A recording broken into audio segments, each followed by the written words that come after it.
एक fire fighter बनने के लिए आखिर क्या क्या करना पड़ता है? ये सिर्फ आग बुझाने से कहीं कहीं ज्यादा है। तो आज हम इसी दुनिया में गहराई से उतरेंगे, ट्रेनिंग की बारीकियों से लेकर उस आखिरी इम्तिहान तक जो उनकी शारीरिक और मानसिक दोनों सीमाओं को परखता है। इस तस्वीर में फायर फाइटिंग की दुनिया का पूरा सार छिपा है, जहां हर एक सेकंड कीमती होता है।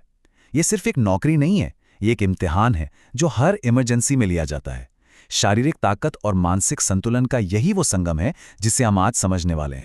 अच्छा, कभी सोचा है कि दुनिया का सबसे मुश्किल खेल कौन सा हो सकता है? शायद इसका जवाब किसी स्टेडियम में नहीं, बल्कि इमरजेंसी सर्विसेज की दुनिया में मिलेगा। ये एक ऐसा खेल है जो सीधे सीधे जिंदगी और मौत की लाइन पर खेला जाता है। और उस सवाल का जवाब है फायर फाइटिंग कॉम्बैट चैलेंज। इसे फायर फाइटिंग के 2 सबसे मुश्किल मिनट भी कहा जाता है। ये एक जबरदस्त और बहुत ही तेज मुकाबला है जो बिल्कुल असली हालात की नकल करता है। अब ये चैलेंज सिर्फ एक खेल नहीं है, नहीं, इसकी जड़ें तो साइंस में हैं। इसकी शुरुआत हुई थी 1975 में, जब एक यूनिवर्सिटी ने यह समझने की कोशिश की कि एक फायर फाइटर के काम में असल में कितनी फिजिकल मेहनत लगती है। इसीलिए इसका हर एक टास्क वैज्ञानिक तौर पर डिजाइन किया गया है ताकि वो असली चुनौती को दिखा सके।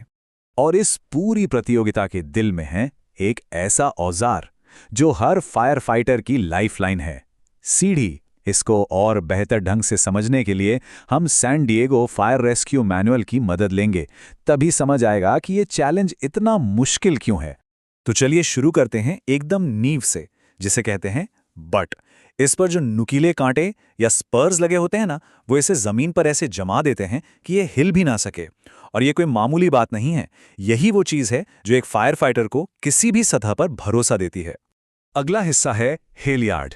ये वो रस्सी है जिसे एक खास तरह से हाथ से खींचकर एक्सटेंशन लैडर को ऊपर उठाया जाता है। जैसा कि हम आगे देखेंगे, इस एक हरकत में जबरदस्त ताकत और सही तकनीक दोनों की जरूरत होती है। देखिए, एक फायर लैडर कोई आम सीढ़ी नहीं होती है। इसकी कारीगरी देखिए, कमाल की है। इसे बनाने में जो लकड़ी और धातु इस्तेमाल होती है, उसे सबसे मुश्किल हालात झेलने के लिए चुना जाता है, जहां हर एक जोड़ और हर एक हिस्सा भरोसेमंद होना ही चाहिए। तो सवाल ये उठता है कि ये सीढ़ियां बनती किस चीज से हैं? देखिए, यहां 3 मेन ऑप्शन हैं और हर एक चुनाव एक तरह का समझौता है। लकड़ी गर्मी में मजबूत रहती है पर भारी होती है। एल्यूमीनियम हल्का है पर गर्मी में कमजोर पड़ सकता है। वहीं फाइबर ग्लास बिजली से बचाता है पर आग में खुद जल सकता है। यानी एक विभाग को यह तय करना होता है कि उनके लिए सबसे बड़ा खतरा क्या है। तो हमने सीढ़ी की बनावट तो देख ली, आप समझते हैं इसे इस्तेमाल करने के पीछे का साइंस।